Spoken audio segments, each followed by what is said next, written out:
Remove the skin and excess fat from the chicken. Put your probe at 230 degrees Celsius.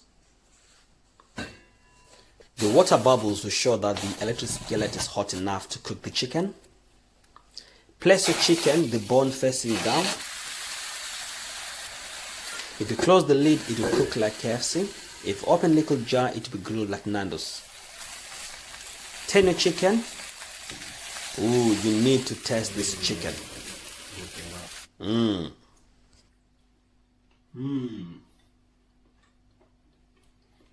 Unseasoned chicken has never tasted this good. You need to have salad master cook in your house.